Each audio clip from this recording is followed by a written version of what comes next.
Buenas, en este video vamos a hablar de la hipoteca. Cuando hablamos de la hipoteca, hay que distinguir entre el contrato de hipoteca y el derecho real de hipoteca.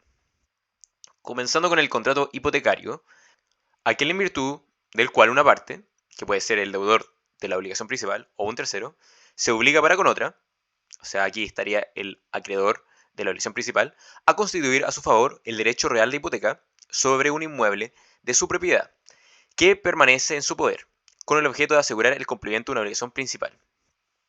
Aquí vemos la caución como efecto del contrato de hipoteca. Y ahora vamos a hablar del derecho real de hipoteca. El derecho real de hipoteca podemos decir que es un derecho real de garantía que recae sobre un inmueble que permanece en el poder del que lo constituye, que puede ser el deudor o un tercero, y da el derecho al acreedor para perseguirlo en manos de quien se encuentre y a pagarse preferentemente con el producto de la venta en pública subasta. Igualmente hay que decir que en el Código Civil, en el artículo 2407, hay un concepto legal de derecho real de hipoteca, diciendo que la hipoteca es un derecho de prenda constituido sobre inmuebles que no dejan por eso de permanecer en poder del deudor. Requisitos que debe seguir el contrato de hipoteca. Bueno, lo primero, los requisitos generales de todo acto jurídico.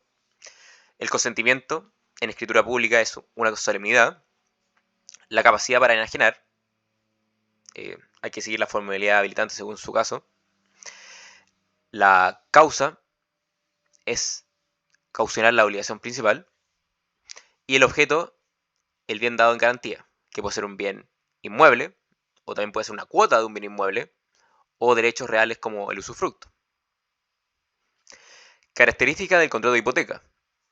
Es solemne, habíamos dicho que la solemnidad de la escritura pública, es unilateral, resulta obligado el contribuyente hipotecario, es oneroso como regla general, porque también pues, se puede dar el caso de que una persona dé hipoteca un bien suyo a un tercero por meramente generosidad, sin pedir nada a cambio. Es un contrato accesorio, porque tiene por objeto asegurar el cumplimiento de una obligación principal, y constituye un título traslaticio del derecho real de hipoteca. Obligación del deudor en el contrato de hipoteca. Para cumplir la obligación se debe realizar la tradición del derecho real de hipoteca. Se trata de un supuesto en que la tradición actúa como modo de adquirir originario y no derivativo como es la regla general. El derecho nace ex novo para el acreedor hipotecario, titular del derecho real de hipoteca.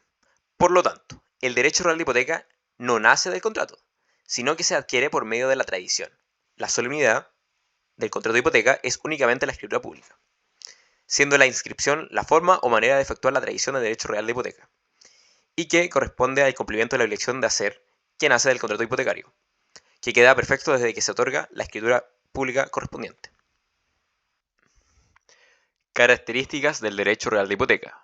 Primero, es un derecho real de garantía, tiene como misión caucionar una obligación principal. Segundo, recae sobre inmuebles, habíamos dicho que recaen sobre inmuebles que tengamos nuestra propiedad, también puede ser sobre una cuota sobre estos, o también derechos reales como el de usufructo, o incluso el derecho real de aguas, o incluso excepcionalmente regular una ley especial, también puede recaer sobre buques. También un derecho accesorio, es un derecho real indivisible que recae sobre toda la cosa. Adquisición del derecho real de hipoteca. Primero, por tradición.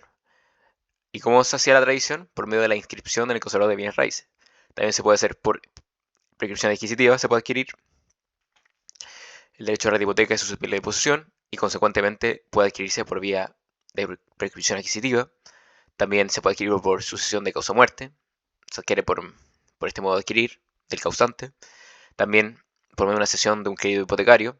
La cesión de crédito produce efecto contra el deudor y contra terceros, mientras que ha sido notificada por el cesionario al deudor o aceptada por este. La cesión de un crédito comprende sus fianzas, privilegios e hipotecas. Aquí hay que recordar el adagio, lo accesorio sigue a lo principal. Y el artículo 1906 del Código Civil dice que la cesión de créditos comprende la hipoteca.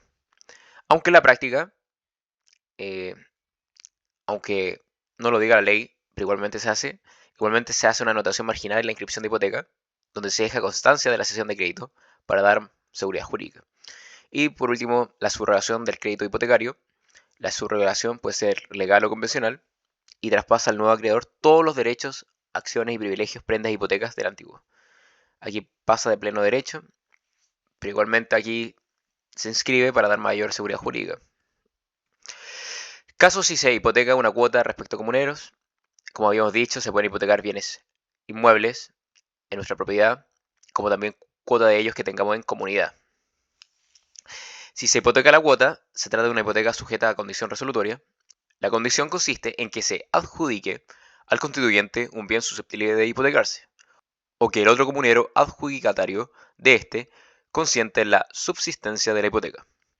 El artículo 2417 dice: el comunero puede, antes de la división de la cosa común, hipotecar su cuota, pero verificada la división, la hipoteca afectará solamente a los bienes que en razón de dicha cuota se adjudiquen. Si fueren hipotecables, y si no lo fueren, caducará la hipoteca. Por ello, con todo, subsistir la hipoteca sobre bienes adjudicados a los otros partícipes si estos consintieran en ello, y así constare por escritura pública, de que se tome razón al margen de la inscripción hipotecaria. Bueno, aquí vemos el efecto declarativo de la partición, por lo que si el bien se adjudica a otro comunero, se entiende que el comunero que constituye la hipoteca de cuota jamás ha tenido el derecho alguno sobre ese bien. Entonces, había hipotecado un inmueble ajeno. Y aquí se habla de la caducidad de la hipoteca.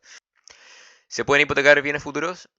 Esto lo dice el 2419 del Código Civil. La hipoteca de bienes futuros solo da al acreedor el derecho de hacerla inscribir sobre los inmuebles que el deudor adquiera en lo sucesivo y la medida que lo adquiera. Entonces, sí es posible. ¿Se pierden facultades como dueño al hipotecar el bien? El constituyente hipotecario no pierde sus facultades como dueño, pero se ven limitadas, ya que tiene como límite que no se ponga en peligro el valor del bien. Al acreedor no le es indiferente esto, ya que si la garantía pierde valor, puede pedir otra seguridad equivalente o que mejore su hipoteca. Hay que ver el artículo 2415 del Código Civil que dice: el dueño de los bienes grabados con hipoteca podrá siempre enajenarlos o hipotecarlos, no obstante a cualquier estipulación en contrario. Entonces, si las partes establecen una estipulación que prohíba vender el bien, enajenarlo o que prohíba hipotecarlo, esa estipulación no sería válida, sería nula. Limitaciones al bien hipotecado. La constitución del derecho a la hipoteca sobre un inmueble es una limitación al dominio, ya que si afecto el inmueble, estoy perjudicando al acreedor. Por ejemplo, el dueño del bien destruyó una parte del inmueble, estaría devaluando el inmueble, perjudicando así al acreedor. Hay que ver el artículo 2427 del Código Civil que dice: si la finca se perdiere o deteriorare en términos de no ser suficiente para la seguridad de la deuda, tendrá derecho el acreedor a que se mejore la hipoteca, a no ser que consienta en que se le dé otra seguridad equivalente. Y en defecto de ambas cosas, podrá demandar el pago inmediato de la deuda líquida, aunque esté pendiente el plazo, o implorar las providencias conservativas que el caso admita, si la deuda fuere ilíquida, condicional o indeterminada. Ahora me gustaría mencionar simplemente el caso de la cláusula de garantía general de hipoteca, que se da mucho en la práctica con los bancos. Se llama la cláusula de garantía general hipotecaria aquella por la cual una hipoteca se constituye para caucionar las obligaciones presentes y futuras entre un mismo acreedor y deudor, con una sola hipoteca. Esto se da mucho en la práctica con los mutuos hipotecarios de los bancos, y los créditos futuros que se pidan con el mismo banco estarían caucionados con la misma hipoteca. Simplemente me gustaría mencionarlo para que los supieran. Ahora vamos a hablar de los derechos que tiene el acreedor hipotecario: el derecho a persecución, el derecho de venta y el derecho de pago preferente. El derecho a persecución consiste en la facultad de perseguir el inmueble en manos de quien se encuentre. El derecho de venta nos permite vender ese inmueble, y el derecho de pago preferente, para el caso que el derecho real de hipoteca sea realizado en pública subasta, el acreedor tiene derecho a pagarse preferentemente su crédito con relación de los demás acreedores valistas. ¿Y quién son los acreedores valistas? Son los acreedores que no tienen preferencias ni privilegios.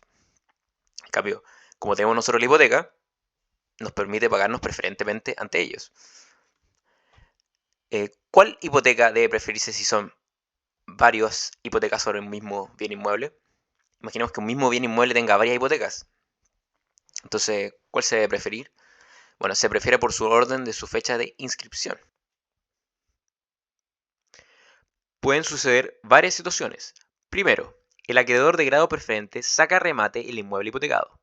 Se debe notificar personalmente a los otros acreedores hipotecarios de grado posterior para que sean cubiertos con el precio de la subasta en el orden que les corresponda. En el caso, se produce una purga de la hipoteca a favor del tercero adquirente. Entonces, aquí quiere decir que el tercero que lo adquiera lo va a adquirir sin ningún gravamen en el inmueble. Segundo, el acreedor de grado posterior saca a remate el inmueble hipotecado. En este caso, se debe citar al acreedor hipotecario de grado preferente para que concurra a la subasta, pagándose con el precio de ella o reservándose su hipoteca, siempre que sus créditos no se encuentren devengados. Si los créditos están devengados, necesariamente deberán pagarse con el precio de la subasta. La intención de conservar la hipoteca debe hacerse valer en el término del emplazamiento. Si nada dice en este término, la ley interpreta este silencio como manifestación de voluntad, en el sentido que se entiende legalmente que opta a ser pagado con el precio de la subasta. Se trata de uno de esos casos que la ley otorga un efecto jurídico al silencio. Y tercer caso, los acreedores hipotecarios no son citados. La falta de citación no afecta la validez del remate. El remate es válido. El efecto jurídico que se produce por la no citación es que el acreedor no citado conserva su hipoteca. Y si su inscripción fue cancelada, podrá solicitar que se restablezca y perseguir la finca de manos de su actual poseedor, haciendo uso de su acción de desposeimiento. Si el acreedor no citado ejercita su derecho de persecución, el que compró el inmueble, o sea, ese tercero, se subroga en los derechos de los acreedores que se pagaron con el precio del remate, en virtud que se efectúa una subrogación por solo el Ministerio de la Ley. Bueno, al efectuarse una nueva subasta, el acreedor, que no había sido citado, quedará en la misma situación que tenía al momento de efectuarse el primer remate. No mejora su grado. El lugar de los acreedores hipotecarios se pagaron con la subasta anterior pasa a ser ocupado por el tercero adquiriente, en virtud de la subrogación legal que hemos hecho referencia. Ahora vamos a hablar del acreedor hipotecario en el plazo de emplazamiento. Dentro del plazo de emplazamiento, los acreedores citados podrán realizar cualquier tipo de gestión tendiente a la protección de sus intereses. Así, por ejemplo, tratándose del acreedor de grado preferentemente citado, este podrá exigir el pago de su crédito con cargo al valor del remate o conservar su hipoteca siempre que sus créditos no se estén devengados, y si nada dice en el término de emplazamiento, se entiende que se opta a ser pagado con el precio de la subasta.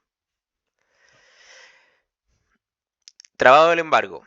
Se puede hacer pago al acreedor hipotecario con los frutos del inmueble.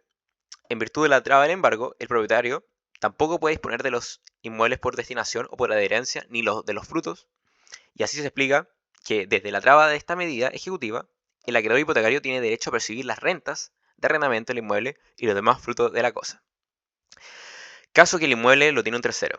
Si el bien hipotecado se encuentra en poder de un tercero, se tendrá que ejercer la acción de desposeimiento en su contra conforme a la regla del Código de Procedimiento Civil, con el objeto que pague la deuda o haga abandono de la finca hipotecada. Si no asume ninguna de las dos actitudes, el juicio seguirá en su contra, conforme a las reglas del juicio ordinario o ejecutivo, según el caso, y igualmente deberá trabarse el embargo sobre el inmueble. La acción hipotecaria se dirige contra el tercero poseedor, se denomina acción de desposeimiento. Ello no ocurre con la acción hipotecaria contra el constituyente, deudor personal, que no tiene regulación especial, sino que está conforme a las reglas generales, sea del juicio ordinario, sea del juicio ejecutivo. Hay que hacer una gestión previa conforme al artículo 758 del Código de Procedimiento Civil. Se debe notificar al tercero poseedor, señalándose un plazo de 10 días para que pague la deuda o abandone la propiedad hipotecada. En resumen, hay diferentes actitudes que puede tomar este tercero. Paga la deuda. Y si paga, el poseedor se subroga en los derechos del acreedor en los mismos términos del fiador. Aquí habría una subrogación. Segundo caso, que el tercero poseedor abandona la finca hipotecada. No obstante, el abandono podrá recobrarla pagando la deuda antes de la adjudicación, incluidas las costas y gastos de este abandono hubiese causado el acreedor. Abandonada la finca, el tercero poseedor puede dirigirse contra el deudor para que lo indemnice plenamente de los perjuicios que haya sufrido. En este caso no opera la subrogación, ya que no ha habido pago, y la acción de indemnización es una acción personal, que esta la tendría contra el deudor, para que lo indemnice. Entonces, no habría subrogación, sino que habría una acción de indemnización. Y por último, el tercero poseedor no paga la deuda, ni abandona la finca, y se inicia en su contra un juicio de desposeimiento de la finca, para hacer pagar la deuda con el producto de la rescisión de la pública subasta. Ahora hablar de la purga de la hipoteca. El derecho de persecución, que es de titular del acreedor hipotecario, y es que está regulado en el artículo 2428 del Código Civil, no tiene lugar contra el tercero poseedor que haya adquirido la finca en pública subasta, ordenada judicialmente. Aquí se habla de la purga o caducidad de la hipoteca, la que representa el límite del ejercicio del derecho de persecución o de acción de desposeimiento del acreedor hipotecario. La purga o caducidad de la hipoteca se produce cuando la venta de pública subasta del inmueble no alcanza para pagar a todos los acreedores hipotecarios. Aquellos acreedores que no fueron satisfechos en sus créditos verán extinguir sus hipotecas y solo conservarán su acción personal para perseguir los demás bienes del deudor en el ejercicio del derecho de garantía general.